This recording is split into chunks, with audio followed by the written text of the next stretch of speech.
Saudara-saudara yang kekasih, kita berdoa sebelum kita membaca firman Tuhan.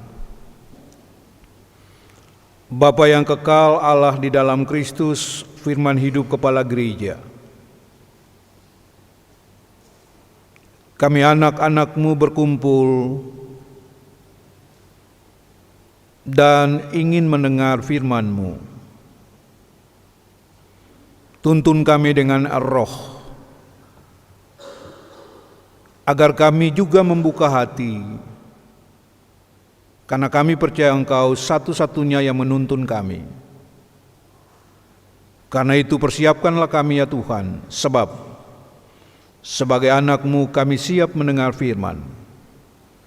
Dalam nama Tuhan Yesus kami berdoa. Amin. Saudara-saudara, saya ajak mari kita berdiri untuk mendengar firman Tuhan yang dibacakan dari dalam Alkitab.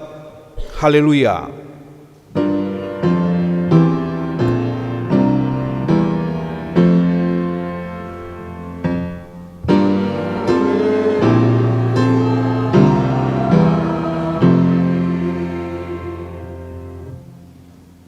Pembacaan Alkitab hari ini dari kitab Habakuk pasal 1 ayat 1 sampai dengan 6. Kitab Habakuk pasal 1 ayat 1 sampai dengan 6 yang menyatakan,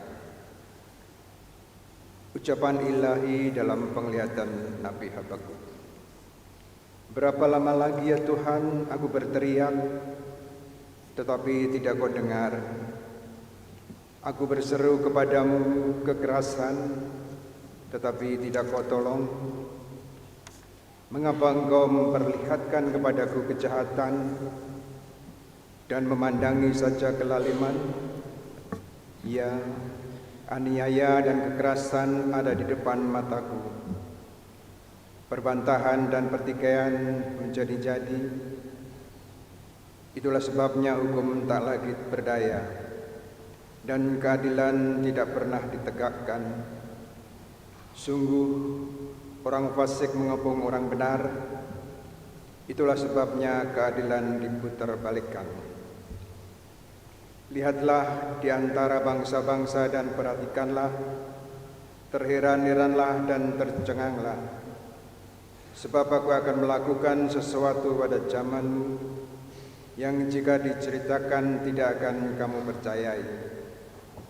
Sebab sesungguhnya aku akan membangkitkan orang Kasdim, bangsa yang ganas dan berangasan itu, yang menjelajahi seluruh penjuru bumi, untuk menduduki pemukiman yang bukan milik mereka. Demikian pembacaan Alkitab. Saudara-saudara yang kekasih dalam Kristus Yesus, hendaklah firman Tuhan dengan segala kekayaannya menetap di dalam hatimu, dan naikkanlah ucapan syukur kepada Allah.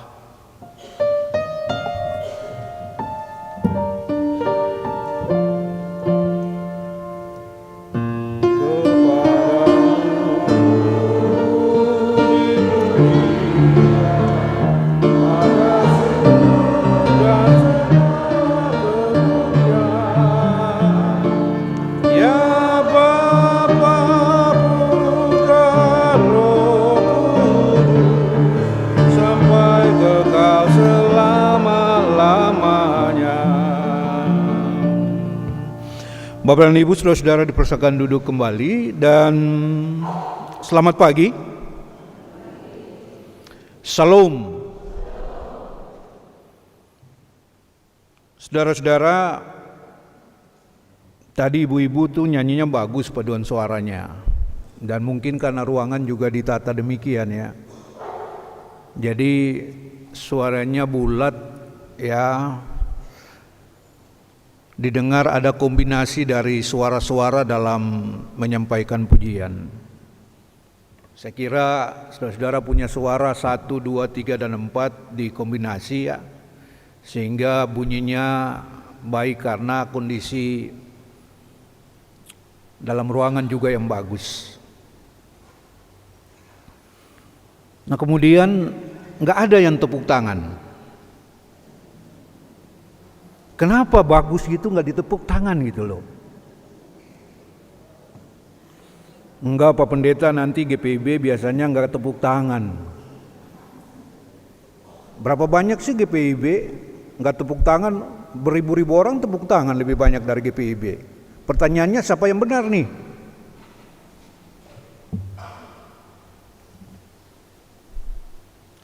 Ya intermezzo aja Ibu Bapak.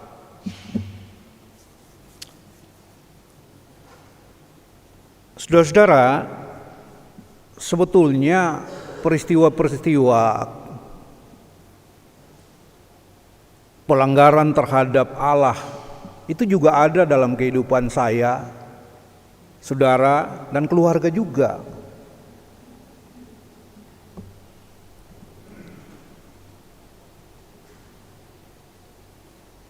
Jadi sebetulnya mengajak kita, saudara-saudara, supaya kita mengatur temperamen kita. Apalagi dibilang di tahun 2006 katanya kuda api atau apalah menurut kalender Tionghoa.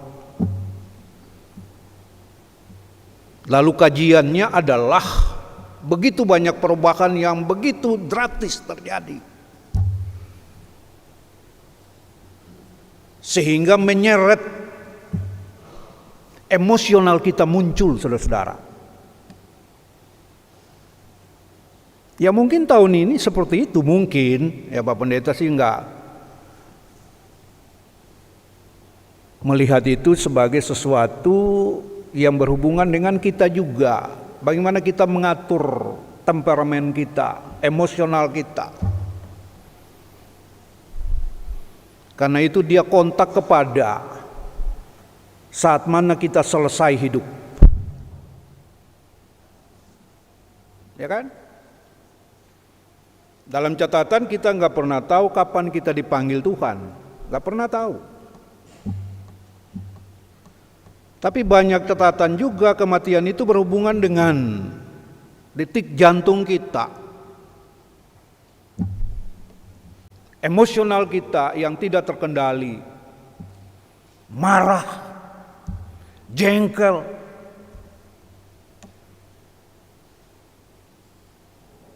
dan lama-lama kita dibawa ke rumah sakit. Apakah tertolong? Tertolong dan tidak juga. Proses itulah yang menjadi perhatian kita, saudara-saudara.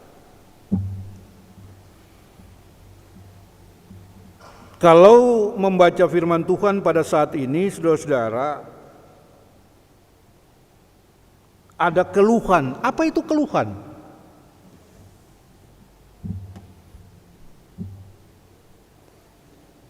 Sesuatu yang keluar dari dalam dirinya karena merasa ada nggak beres.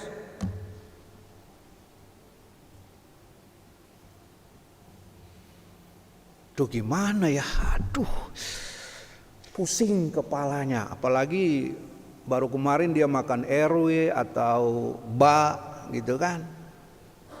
Tambah jadi nih keluhan ini.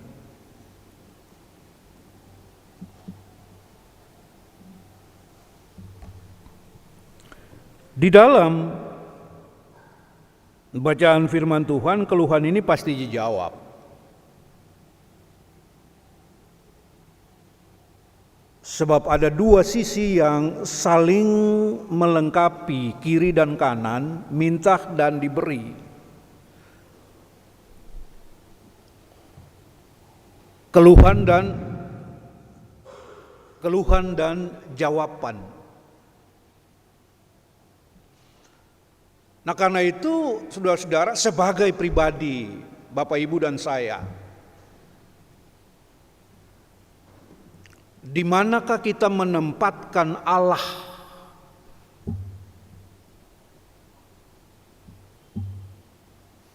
Di saku kita, di tangan kita,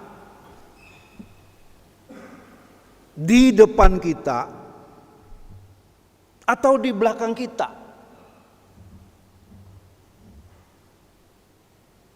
Kata orang Manado, mana-mana Jo.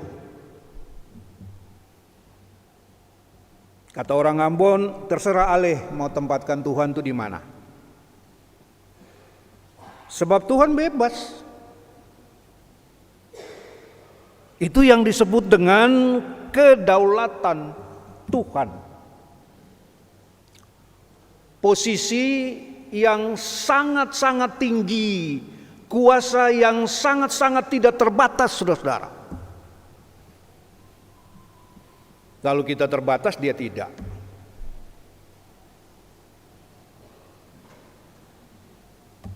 Sebab kodrat ilahi itu sang pencipta, sang penguasa.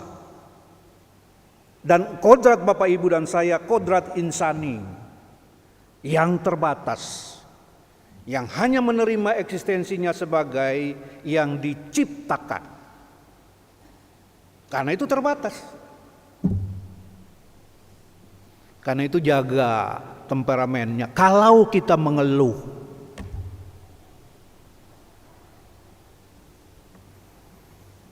Tuhan itu enggak suruh kita mengeluh, enggak. Tapi keluhan ini bagian kita yang terbatas. Karena kita bukan Tuhan.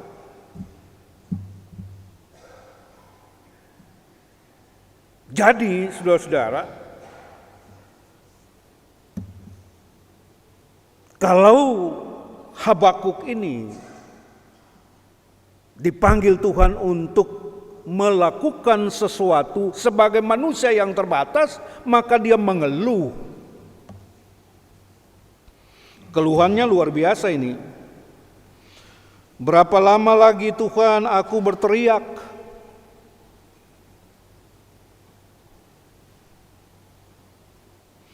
Mengapa engkau perlihatkan kepadamu kejahatan dan memandangi kejahatan dan memandangi saja kelaliman?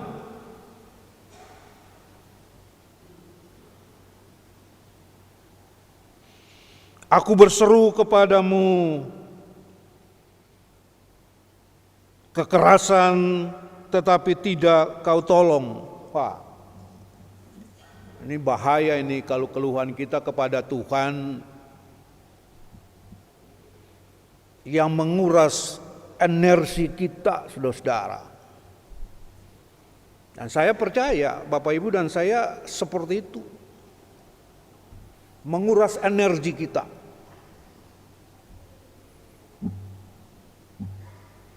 Padahal paling gampang hanya berdoa. Itu gampang. Doa aja. Gak usah cerewet. Gak usah.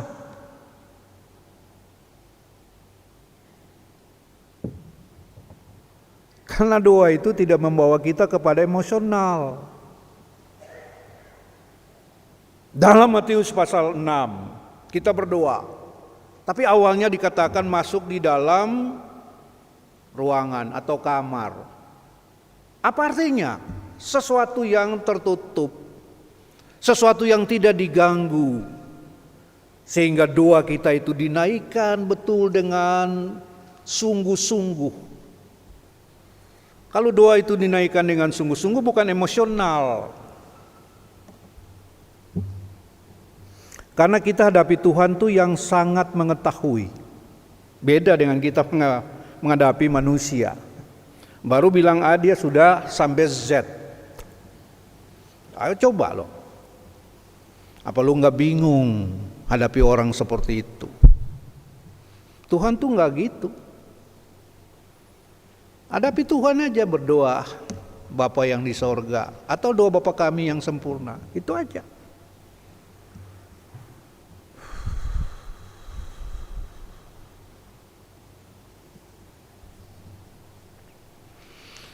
Saudara-saudara, berhubungan dengan menempatkan Tuhan yang kedaulatannya tidak terbatas itu membuat kita rileks.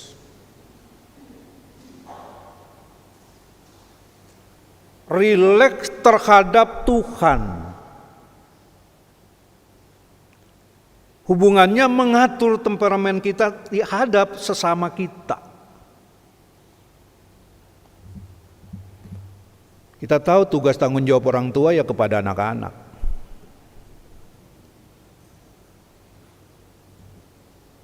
Kalau anaknya ada 3, anak yang paling bungsu katakanlah selalu dalam pengertian saya atau dalam edukasi umum itu biasa disayang, anak yang terakhir.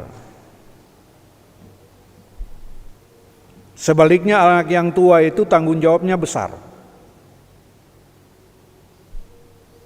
Karena itu kalau bandel, adakah kita mengajak anak yang tua, hajar dia, itu bandel ya.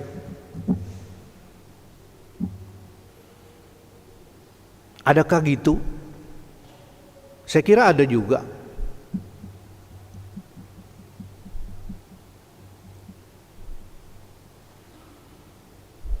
Atau papa mama aja sendiri yang ajak dia berdoa. Jangan pakai kekerasan. Sebab kekerasan itu timbul dari dalam diri kita. Allah itu enggak keras tapi dia punya kuasa. Bagaimana dia menghukum umat Yehuda karena mereka melakukan ketidakadilan.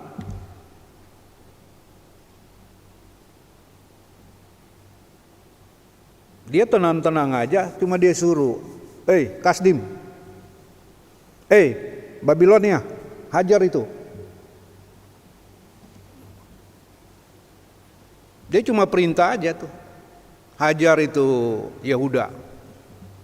Mereka tuh lakukan gak benar, orang miskin ditindas, orang kaya berkuasa seakan-akan punya dunia ini.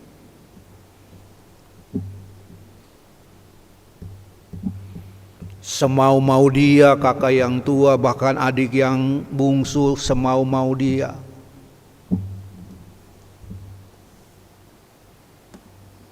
Orang tua juga karena dia berkuasa, tapi karena dia mengerti keluarga Allah, gereja yang kecil, dia menuntun. Tapi dia baru satu suara, anak-anak sudah suara bass, suara 4 suara. Oh, anak-anak sekarang itu seperti itu. Zamannya modern. Tapi pertanyaan yang buat zaman modern ini siapa Pak Pendeta? Ya manusia juga.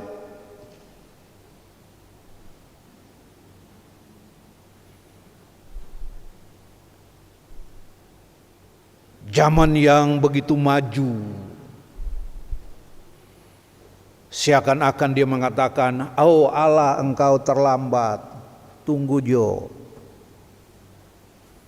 Terus kita percaya kepada zaman itu.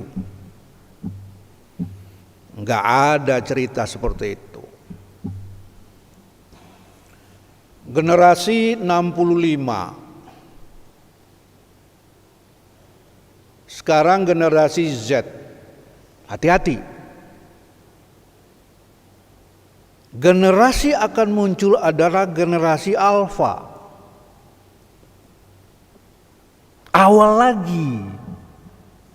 Ketika Allah menciptakan segala sesuatu. Sekarang kan zaman generasi sekarang ini kalau kita lapar belanja ke mall. Dulu kita lapar masak air sendiri. Beli sayur, masak sendiri. Yang punya kuasa money. Yang punya kuasa yang ada di atas, merasa dirinya di atas, kaya, harta. Tapi hati-hati. Hidup ini sebagai, artinya diartikan sebagai roda pedati. Kadangkala dia di bawah, kadangkala dia di atas. Siapa yang ciptakan? Allah. Tapi kita harus tenang. Ya, Bapak Ibu begitu ya? Iya begitu.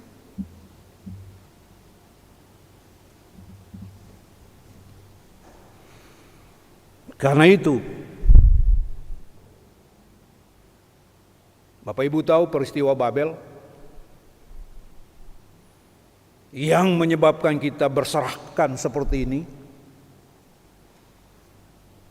Kalau orang Ambon bilang makan seng, Bapak Ibu tahu seng? Itu atap rumah pakai baja. Ya sekarang mungkin baja gitu. Seng itu kan tipis juga tapi tajam. Kata orang Ambon, makan seng mati, seng makan mati.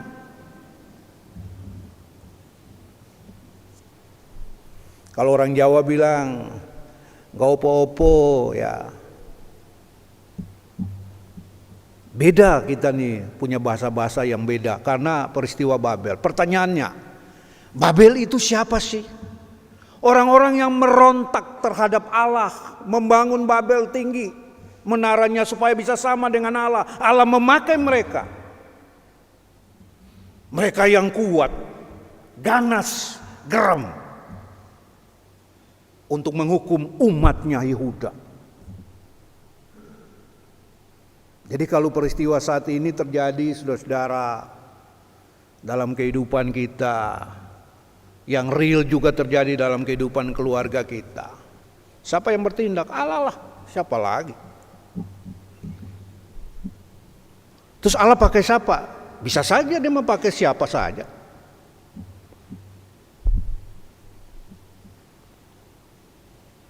Allah tidak dikekang oleh kita, saudara-saudara. Karena kedaulatan itu lebih. Dan kita tidak bisa mengatur Allah juga. Kalau kita tidak bisa mengatur Allah, berarti biasa-biasa aja. Agak jaga temperamennya kita.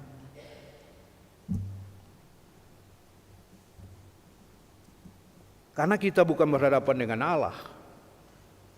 Saya berhadapan dengan Bung, saya berhadapan dengan ibu-ibu. Beda. Saya punya satu bahasa, mungkin juga Bapak Ibu punya bahasa lebih banyak. Soal kalah menang. Ya kita kan bukan dalam pertandingan, Bapak Ibu saudara-saudara. Kita sudah merdeka. Kita tidak dalam suasana kerusuhan. Karena kerusuhan itu adalah bagian dari kehidupan kita. Tapi bagaimana kita mengantisipasinya?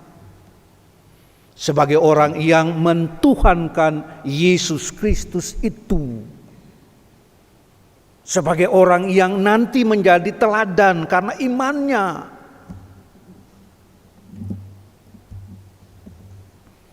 Dan karena itu kita harus memakai iman sebagai sumber untuk membebaskan kita dari peristiwa yang merenggut nyawa kita, tapi memberikan damai sejahtera bagi orang lain. Karena itu, keluhan terhadap kejahatan bangsa Yehuda, ada dua kerajaan yang terpisah dari Israel secara umum. Dia memakai Babel. Dan itulah keluhan yang dijawab oleh Tuhan dalam ayat 5 sampai ayat yang ke-6.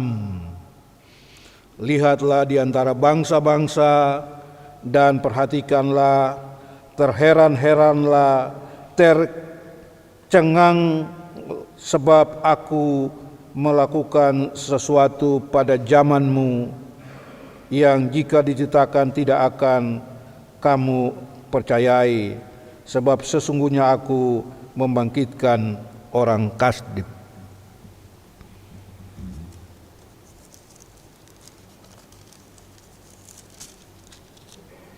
Bagi bangsa yang ganas geram itu, yang melayani seluruh penjuru bumi untuk menduduki pemukiman yang bukan milik mereka. Di sinilah kita mengatur hak. Hak orang tua, hak bapak, hak ibu, hak anak. Kalau diatur secara baik, saya kira berjalan dengan baik.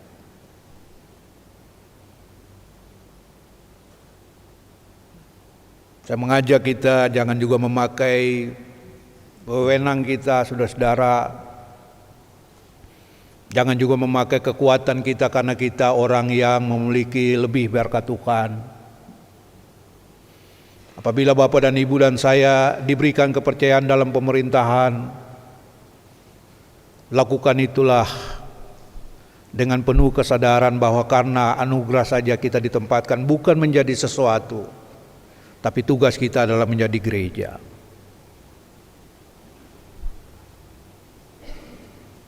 Agak peristiwa yang menjadi contoh kita pada saat ini juga, saudara-saudara, pada masa lalu, mengingatkan kita di tahun